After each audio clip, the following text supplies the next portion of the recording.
Good morning, and here we are. Another 8:30 Monday morning live Q&A. On what? Well, on property finance. So property finance is what I do, what I've been doing for the last 20 years. So guess what? I know a thing or two about it. And I'm happy to share what I know about it on a Monday morning, once a week. Apart from bank holidays and personal holidays, here I am, set up, ready and waiting for you to ask questions. And those questions are about property finance. So, got a question about property finance? Bung it in the chat box and I'll deal with it. And I'll hang around here for, approximately 30 minutes till about 9 o'clock. Longer if I get more questions, because if someone's nice enough to put a question, I'm certainly going to be nice enough to answer it. So there we are, getting a few good mornings. There we are. Good morning to some people there. There's Joanne. Good to see you, Joanne. Great to spend the last 4 days with you. Don't get the wrong idea. It was at a property training course. My Ninja Investor Program in, where were we? Birmingham. Well, just outside Birmingham. And brilliant it was. What a great bunch of people I had. But then I pretty much always get a great bunch of people. And it was actually the last 4-day Ninja Investor Program that I'll be running this year. So I'm going to restart them up again, of course, but not until next year. In fact, not until March next year when I'll be down in Bristol. So, got plenty of other things to concentrate on in the meantime. Steve's there, and Steve was with us as well. Good to see you, Steve. And there's one of my Ninja Achievers, one of my top mentorship guys. Actually, those two, Joanne and Steve, are also jumping on to one of the future Ninja Achievers mentorship groups. And Aston's there. He's on the one that starts in next April. Steve's on, and Steve's saying it was a brilliant 4 days, Kevin. I greatly appreciate that. I'm glad you enjoyed it. I'm glad you found it an enlightening and transformative experience. Good. So I'm here to answer questions, and if you guys don't ask any questions, it's going to be a pretty short session, isn't it? Now, let me tell you about something that I've got coming up this excuse me, this very Saturday being the 27th of November. I've got my Winter Feast property networking. This is serious networking. We've got 3 big networking sessions throughout the day. We start at 10, we finish at 4. A couple of really interesting speakers, and hey, no selling. Yep, no selling. So no one's going to be pitching you. So it's safe to bring your wallet with you. It'll go home again unperturbed. That's £47 for the day.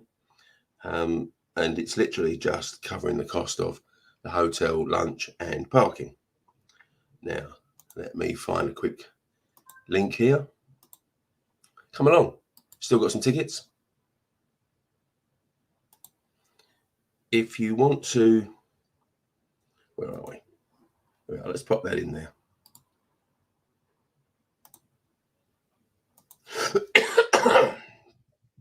There's the link to my Winter Feast.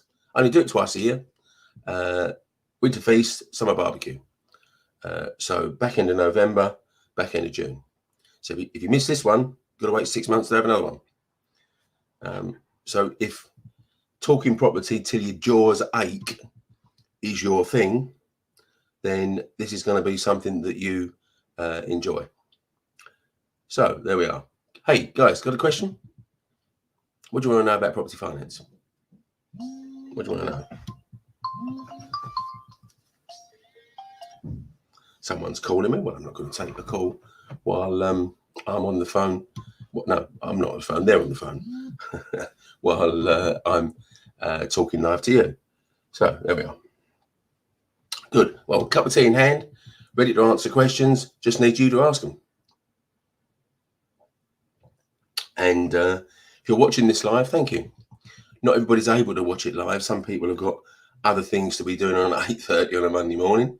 So what they do is they watch the replay. And if this is you watching the replay, hi, thank you. Stick a hashtag replay in the chat box so that I know you've watched it.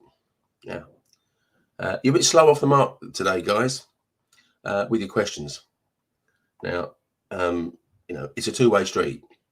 I'll answer any question you ask, but you've got to ask the question to give me the opportunity to answer it. So there we are. So 2021 has been a bit of a year, really, isn't it? We started it off in lockdown, not much happening, and we sort of eased our way out of lockdown in April through to July, and we've been cracking of it ever since, really. So there we are. I'm pretty much, apart from the Winter Feast, which is this Saturday, and then the last meeting in early December for my mentorship group, I'm pretty much done. Persistent, aren't they?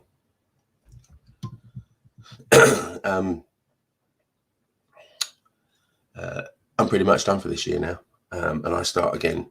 I don't do any events until back end of January for my Ninja Achievers, but it's starting February, where I think it's February the 6th, down in Bristol for my BRR Summit, Buy Refurb Refinance Summit. That's the first event for people that are not on board with me and training. So there we are. Well, guys, I'll tell you what, this is going to be a short session because no one's asking questions. I'm going to give it a few more minutes, and if you're not going to ask questions, I'm not going to hang around. Got a busy day, got loads to do. So, want a question? Better get cracking.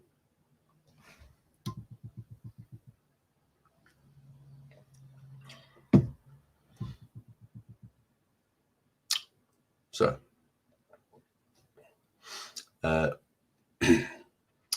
if you just joined, then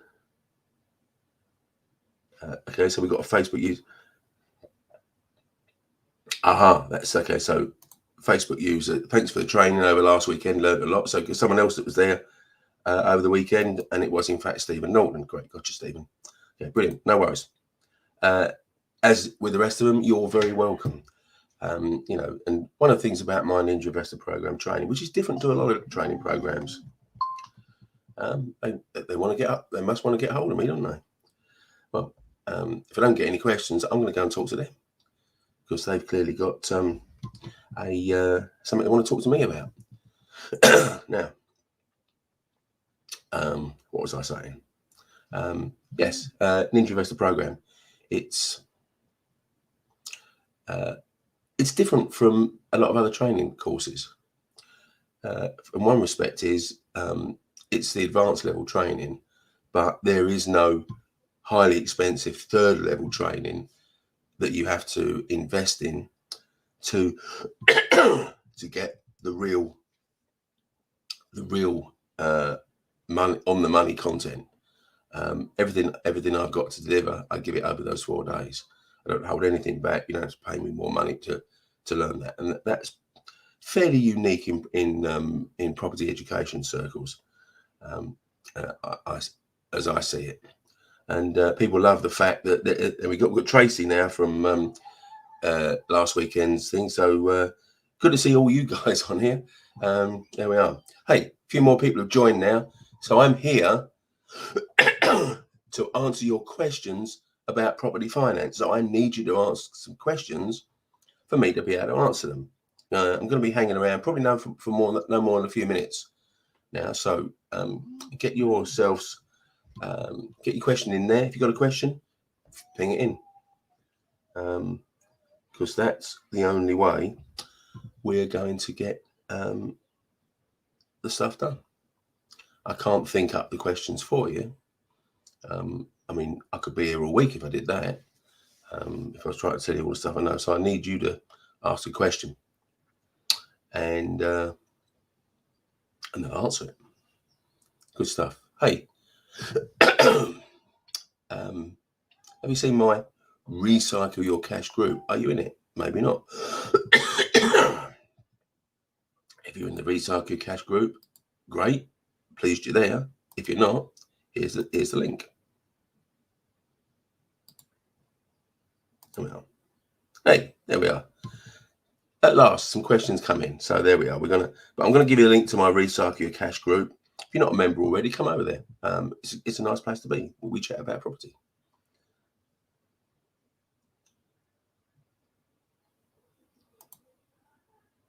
So Jason said, when you're doing BRR, how to calculate the maximum you can pull out of the deal based on the rental and 40% tax bracket. Okay. So there's different ways to do that. If you're in the 40% tax bracket, you should be considering doing it in a limited company. I'm not saying you should do it in a limited company, Jason, but you should be considering doing it in a limited company because then you're going to save the maximum amount of tax by being able to reclaim your mortgage interest as a business expense. If you're not doing that, you need to be talking to a property savvy accountant and seeing whether that's a good move for you. So, how to calculate the maximum you put out of a deal? Well, the first way to calculate the maximum you're going to pull out of a deal is to understand that your buy-to-let mortgage at the back end is going to be 75% of the value. So the first thing you look at is how much can I make this property worth? And every property is going to have a ceiling value. So if properties in your street, let's say the one you want to buy, sell for 150,000. Now, it doesn't matter what you spend on it. No one's going to pay you 200,000 to live in that property in that street. Because if they had 200,000 available, they'd live in a nicer street. So the first way you work that out, Jason, is to look at what the done up value of your potential property project is. Now, once you're clear on that, you need to take that 75% of that. So let's say the done up value is 200,000. And then 75% is 150. Now, if you can't buy it, refurb it with all your costs entailed for 150,000, you're not going to maximize how much you can pull out of the deal. So that's a very simple structure to look at how to calculate the maximum you put out a deal.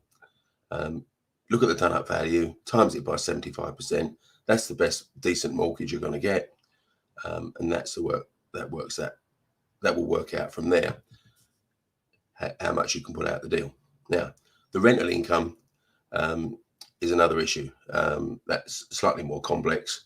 But if you're in high value areas, like London and the surrounding areas, the rental income is unlikely to be big enough to pull out 75%. Probably 50 to 60% is where London properties sit, just because rental incomes haven't kept pace with the capital growth of property. So there's not a catch-all thing that I can give you based on here. You have to do it in more detail, Jason. But there we are. Thanks for your question. I can give you some overviews of that, but it's a more complex way to do it than that. Okay, so Deji, there we are. Morning. What's the downside of investing in flats?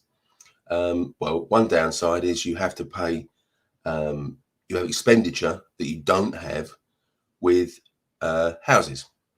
So houses, you buy the freehold. In other words, you own the land that it sits on. In flats, certainly flats in England and Wales, they're almost always owned leasehold, which means you don't own the land that they live on. and that means you have things to pay to whoever it is that does own the land. Ground rent, although that's not going to be much, it's not much more than a few pounds a year in most cases. But maintenance costs for the upkeep of the structure of the building and the communal areas, that can be more significant, and the more valuable the flat, the higher the maintenance charge is going to be. So those are the downside. And the other downside is you can't do what you want with the property, because if it's moving walls around or any structural alterations to your flat, you have to get this freeholder's permission. So those are, I guess, some of the downsides of investing in flats.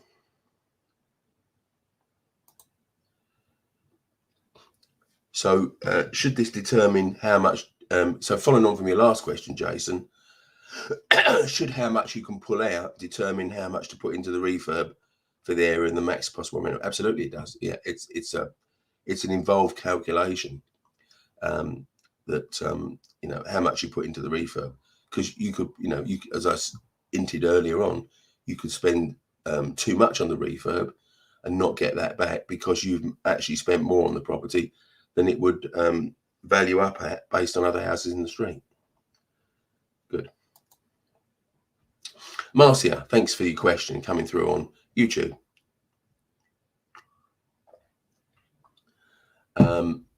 I'm buying a freehold property on a bridge. It's converted into 11 flats. I intend to split the titles. Okay. Presumably to add value. That's your game there, I think, isn't it? You think they're going to be worth more on separate titles than they are on just one single title. Is it best to use one lender or several different ones for this? Well, you're going to struggle to use one lender because the only type of lender really that's going to do, well, two types of lenders really. There's a commercial lender. They would lend it, give you a mortgage on the whole thing, or what's called an MUFB lender, multi-unit freehold block. So they would give you one mortgage for the lot. If you try and use buy-to-let mortgages, you're going to hit a number of problems. One is that you can't be the regardless of that, you can't be the freeholder and the leaseholder. So if you're going to split the titles into 11 flats, you need to own the freehold in one entity, Marcia, and you need to create a different entity, at least one, but probably more than one entity, to own the 11 flats.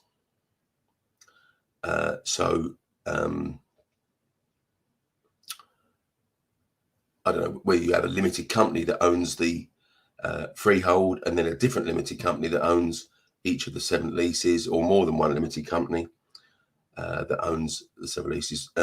So this is not as simple as you think to get the result that you ultimately want, which is to, I guess, to add value to the property by splitting the titles. Now, if you try going down the buy-to-let route rather than keeping it on one lender, you're going to hit the over occupancy rules that mortgage lenders have, which means that no mortgage lender is going to lend probably on more than 3 of those flats, which means you've got to find at least 4 mortgage lenders, buy-to-let mortgage lenders, to lend on those flats because they don't want to be overexposed in a single block of flats. Now, the other issue you've got then is when they find out that it's you that owns all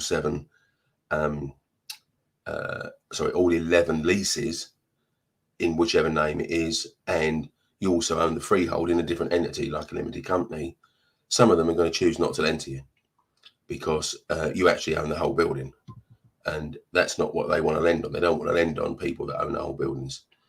So happy to drill down more in more detail with that, Marcia, if you want to do that. You're coming through YouTube, go to my homepage, get on the About tab, and you can just pass me a message and I'll go through this in more detail. But I don't know why you're doing this, whether you think that or whether you've been on some training that says that you this is a great strategy, but it's more complex to make it work at the back end with mortgages than you may think. There we are. So, Samuel said, you're nowhere near the 40% tax. Should you still put any property up buying a limited company? Not necessarily, no. Because your mortgage rates are going to be higher if you did, Sunil, and you're going to be not being a high rate taxpayer. There's going to be a less compelling advantage to you being able to create a tax saving. And the only person that can really answer that is an accountant, and more to the point, a property savvy accountant. So you'd need to get some clarity from them, how much tax you'd save a year, and then someone like us as brokers could tell you how much your mortgage cost is going to increase. And when you've worked out that if you're actually making a net saving, then you can decide whether you want to do that. You might decide that the saving is inconsequential and it isn't worth it. Thanks for your question. Jason's back with another question. Thank you for that, Jason. Out of curiosity, do lenders prefer to lend through certain brokers? They prefer.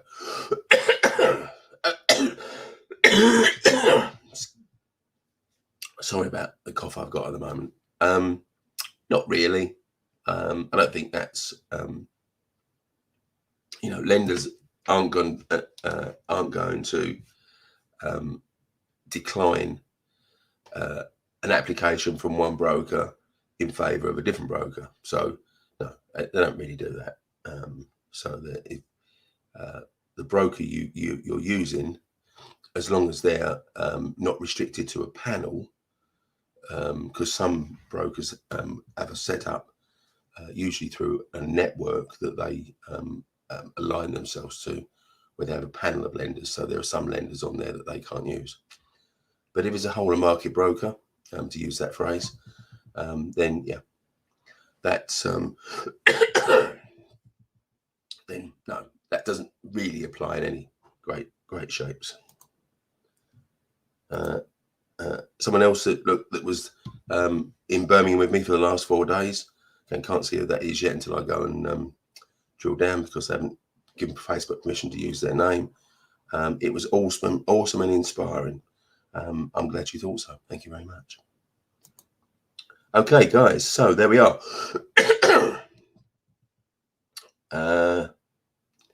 It's coming up to 9 o'clock. In the absence of any more questions, I'm going to hop off and get on with my day, and you can do the same. It's Monica. There we are. Yes, Monica's just said it is. Yes. Thanks, Monica. It's a pleasure to work with you over the last 4 days. So I'm going to hop off, and just a final reminder, this Saturday, 27th of November, Windsor, book yourself in for £47, get fed, get free parking, and network like crazy and chat to people about property until you're all talked out, really. There we are.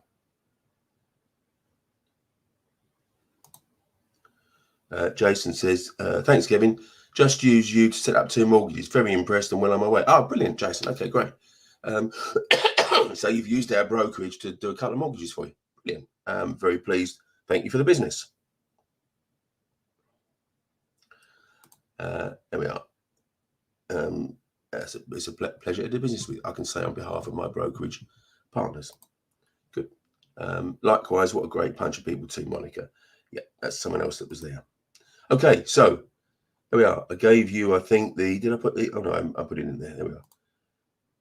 So if you've got nothing special on next Saturday, or this coming Saturday, the 27th, come down to Windsor, Beaumont House Hotel, get there for 10 o'clock, and we'll have a fantastic day chatting about network. And remember, there's no sales pitches. So it's just networking for the sake of networking. So I'm off, unless someone sneaks in with a really last minute question, and that sometimes happens. So if you were watching this live, thank you. been watching the replay, thank you. And I'll be back next Monday to do it all again. So have a great week. I certainly intend to. See you then.